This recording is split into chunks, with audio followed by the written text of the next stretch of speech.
since Halloween was last weekend, I have this called the Halloween shirt here. And yes, and yeah, I know it's been a week, but I didn't have my computer instead, and I had to watch Crown Jewel, and some sort of like iPad, something just to watch it. And and since my computer wasn't, because my computer was like broke like a week before this show, and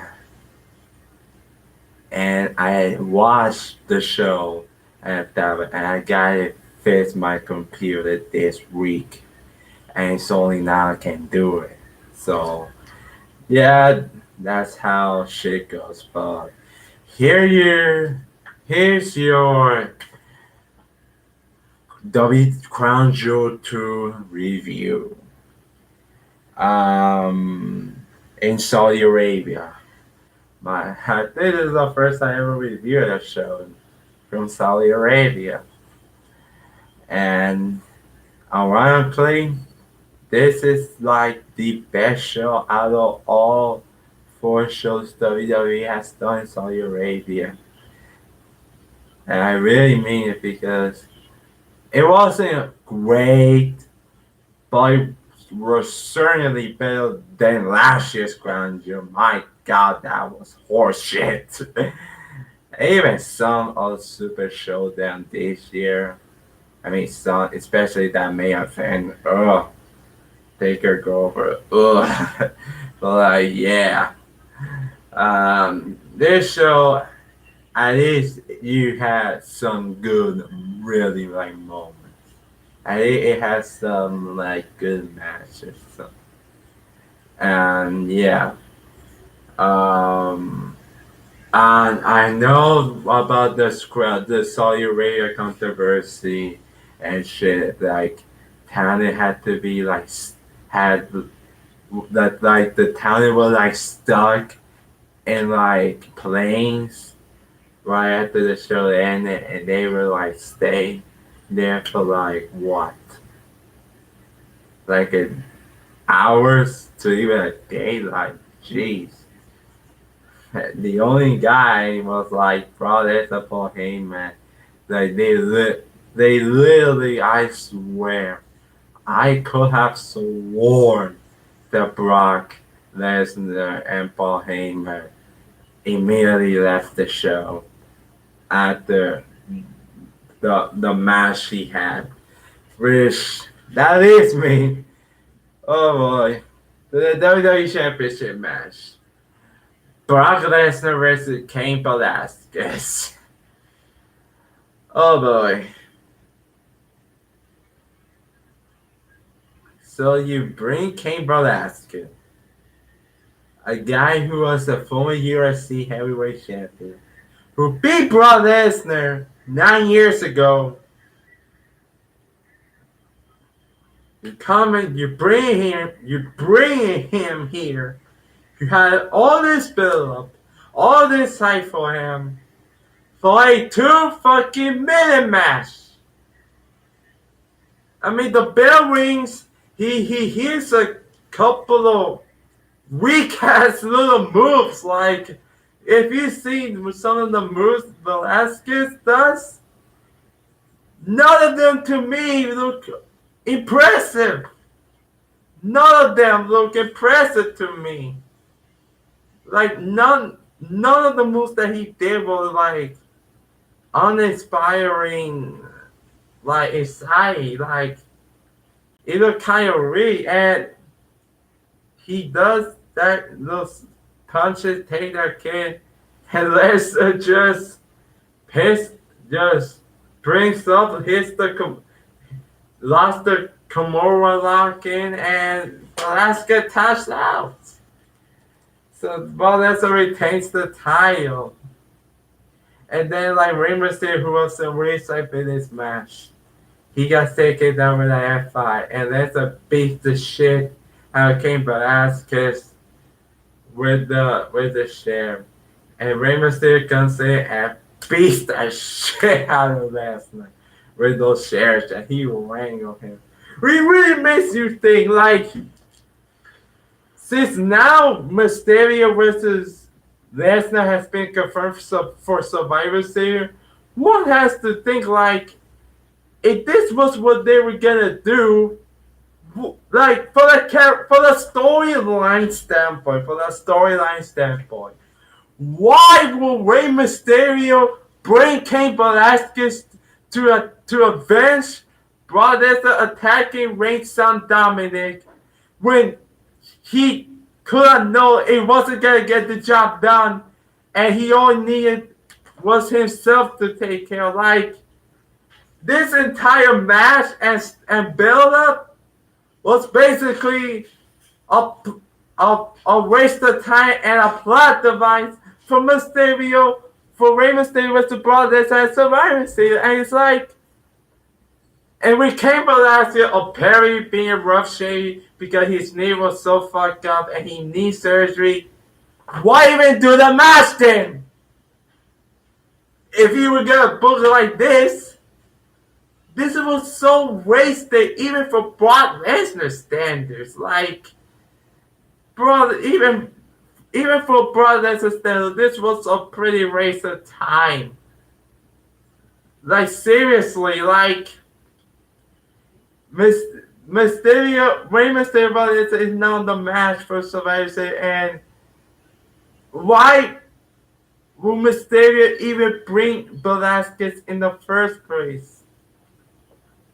And I say this was raised for Brock Lesnar standards because if you've seen Brock's last matches, well, his matches for the last few years, more often than not, they have been hit and miss. Like the ones with Punk, not Punk, that was 2013, with AJ, Bryan, Balor, and Rollins for the last few. Well, not bad, I don't think. It was still for, like, yeah, the AJ Bryan Rollins matches. They're all really some of his best matches since he came back. And for him to do this match to this, it's like, why?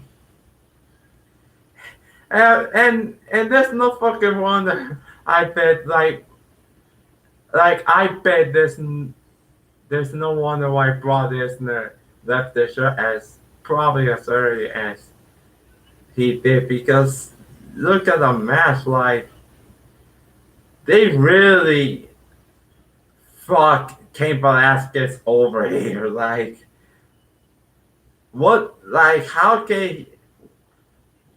what can he do now? Like, after this embarrassing loss to Brock Lesnar.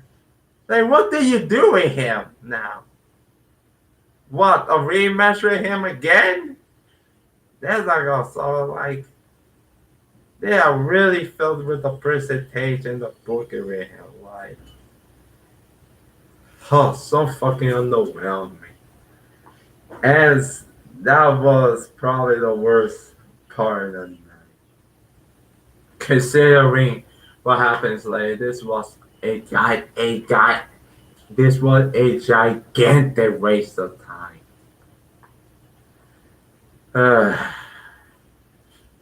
Unbelievable. I think the next match was like a tag team turmoil to crown the best tag team in the world.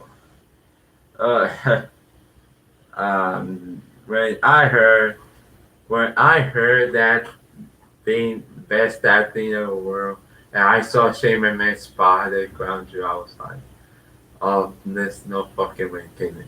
Oh, they gonna have fucking Shane and his father Vince doing right away. Oh my fucking god. That's what I was thinking as heading into this show, but thank God it wasn't. But like, yeah, the match itself, it was decent, I guess. Some of the action were good. The OC reigning by pinning the Viking Raiders.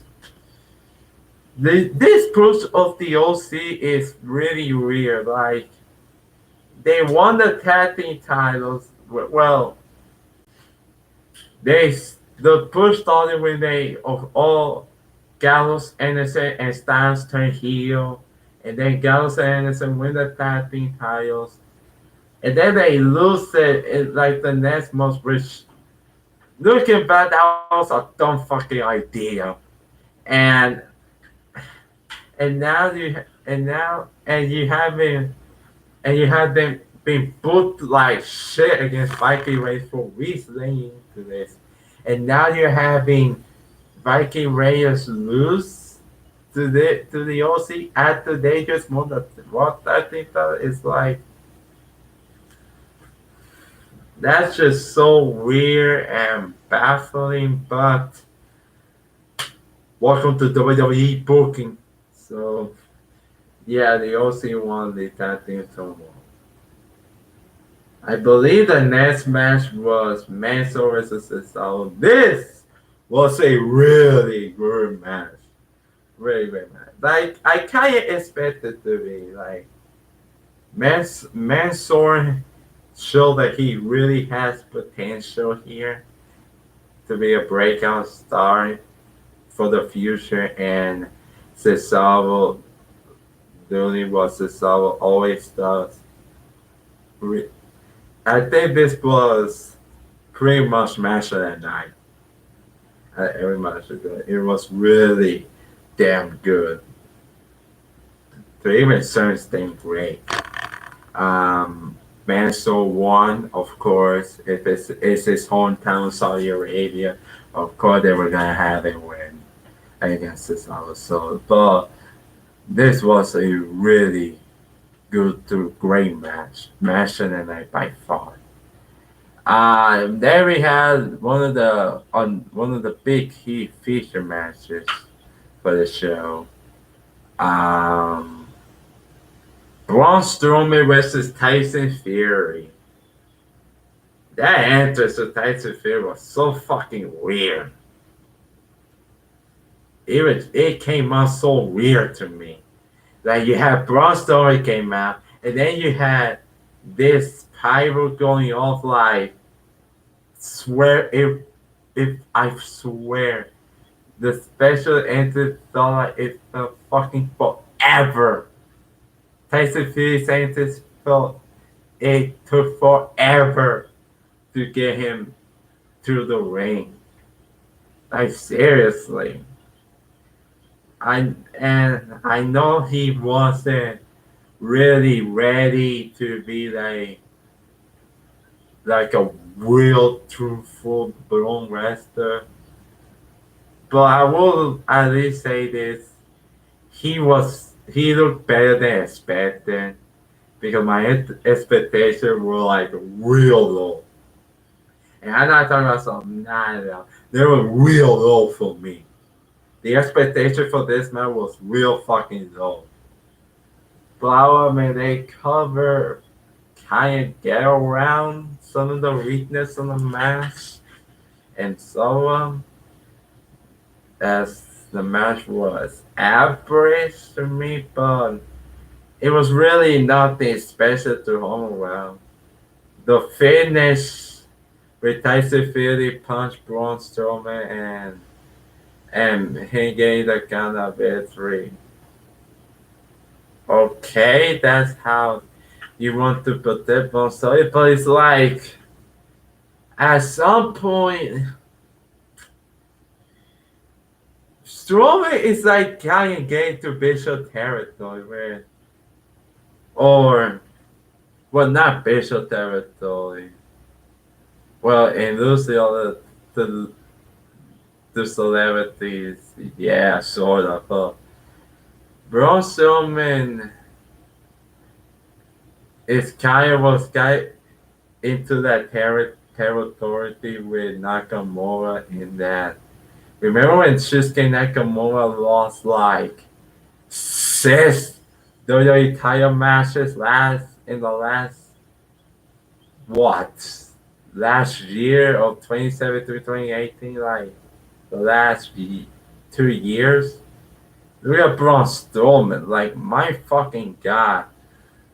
They hide that he was on 2 years ago. This time around, he was the highest guy in the company, and in every big fucking match, like he could win a greatest the 50-man Royal Rumble, a Saudi Arabia championship. He could win a tag team championship with a 10-year-old fucking boy. But when it really mattered the most, when it mattered the most in the big matches, he always fucking falls flat in every fucking big match, every fucking time. The last 2 years he had Universal title matches, he lost nearly almost all of them.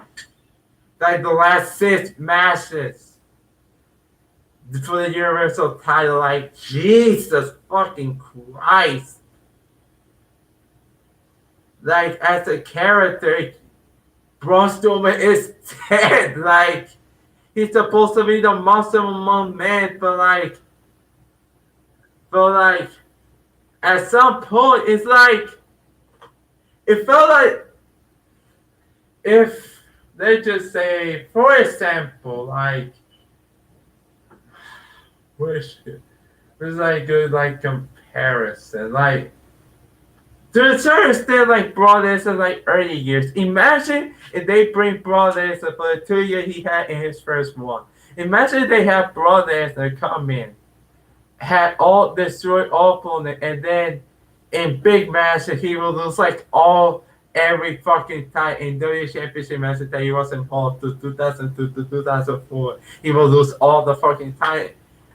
Broad Lesnar will not have been to the level that he is, or that he got, or even for example, like imagine if they have brothers at the end of the street, and in the first few matches he lost at every fucking big match. Like at some point, it ruins the credibility of a monster.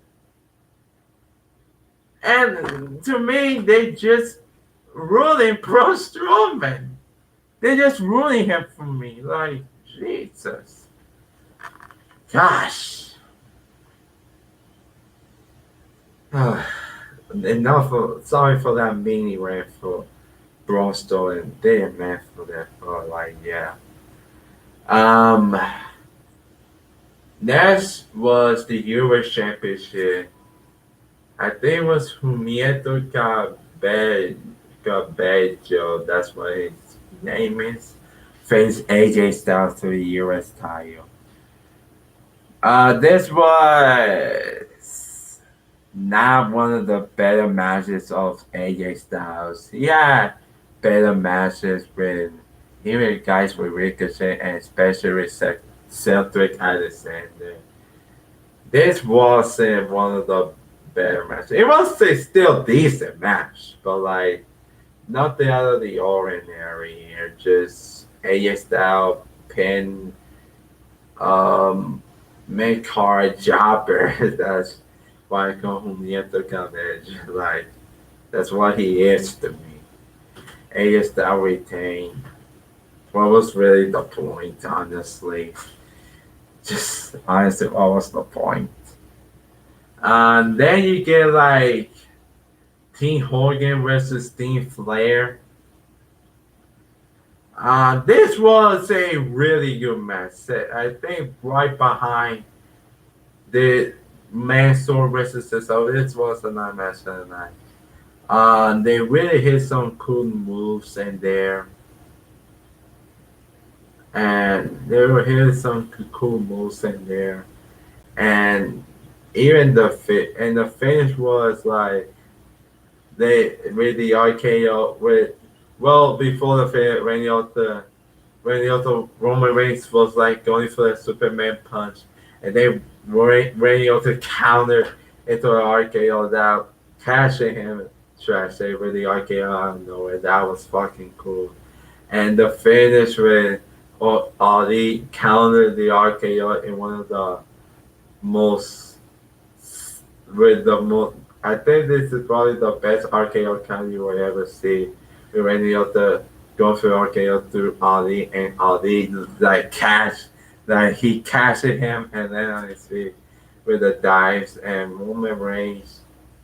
I will admit he was pretty over here, Roman Reigns here. And I got to admit, ever since he returned from leukemia last year, when he battled leukemia, has been very well this year.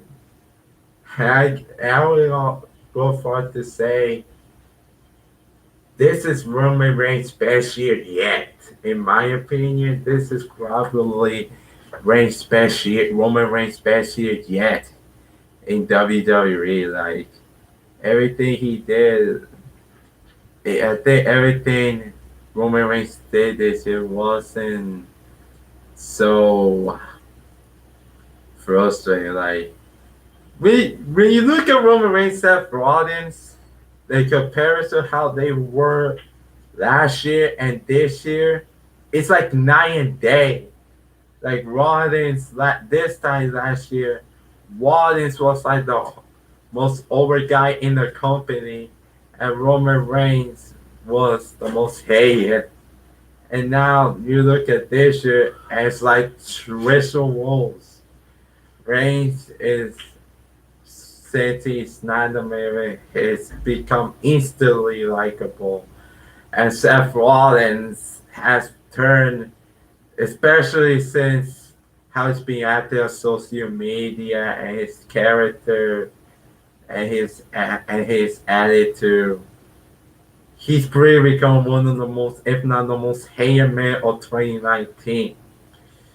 And speaking of Seth Rollins, main event time for the Universal Championship, Falls Count Anywhere.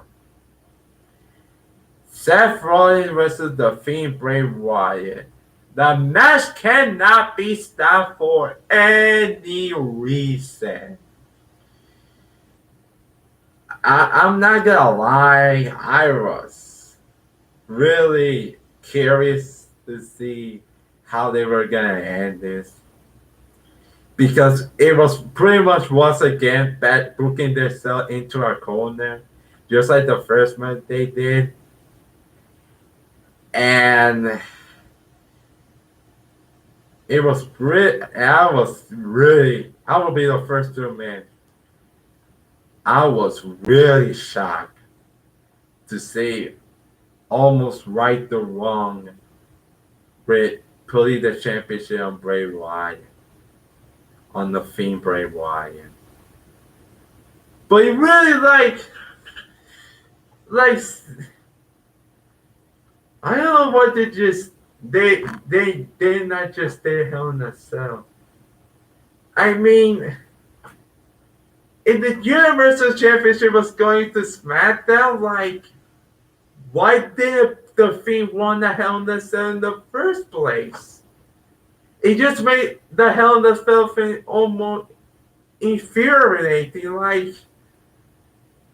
Like they just could have done Wyatt win the title Hell in a Cell, jump to SmackDown with it, and have it had the rematch here.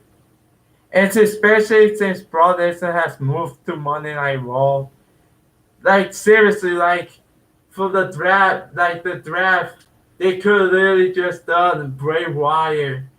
It like when he should have beat Seth Rollins Hell in a Cell, moved to SmackDown in the Universal title, Brock Lesnar being on Raw with the WWE title. It was not really fucking complicated. I don't know why they had to be so fucking complicated and made the Hell in a Cell look so fucking shit in the process. Jeez. But at least they right the wrong. And it was glorious, I will say. The match, it was better than the Hell in a Cell, but not that much really. The issue was still was with Rollins hitting multiple skirt stops, which really kind of killed the pace of the match there. I mean, you had some goosebumps with the table and Rollins hitting, and Rollins hitting the share on the Fiend, and the Fiend laughing. That was some cool, but nothing much to the match. It was passable, not, but not that, but but not much not that much better. It was still better than I had on the Cell. I hated I had on the Cell match, but it was still man until we got to the finish, and that finish was really fucking well done with Rollins kicking the Fiend off the stage, and and Rollins trying struggling. What did he just do? Trying to see if the Fiend is still there, and then the camera shot had an epic spot of the Fiend rising to the ashes, rising from dead, the Walking Dead. And here's the memorable crowd and Sister Abigail's 1, 2, 3 Bray Wyatt's Universal Champion, Ray Andy here. And and the Fiend Bray Wyatt. If nothing else, he is the exact world champion that WWE needs right now. It's for the main roster. He was really the world champion that they needed for right now, and it came off great. The Wyatt winning the title. So yeah, great ending to overall. It's a good show. Somewhat, I think it was the best Saudi Arabia show that they've done. Um, I forgot one match. The ACM versus Natalia match. Which was history making Saudi Arabia. It was not, I will really say, Natty and AC Evans were really trying to work hard and make the best, since this basically was the first time women's match in Saudi Arabia. But with that Saudi Arabia crowd in that country, they were not good. It was never gonna give it a chance. I mean, just look at the crowd reaction to this match. I mean, wow. And you will really have to think that play a part of the Saudi Arabia controversy. Someone have to wonder if that play a part of the controversy, and having and hearing some of the wrestlers losing respect to Vince, a man who left his wrestlers high and dry. I cannot. It has to be a total nightmare being in that Saudi Arabia traveling controversy. I'm sure it has to be a pure nightmare. I cannot imagine. So yeah, it was pretty shit situation here. There's no doubt about it. And this is something that is probably gonna haunt WWE when they come to Saudi Arabia for the next 8 years. So yeah. So there's your Crown Jewel review. So there's that. Super Revolution signing out. Like, subscribe. Tell me what you think about Crown Jewel and the Saudi Arabia controversy in the comment section below. I'm Jason Martinez, and I approve this match.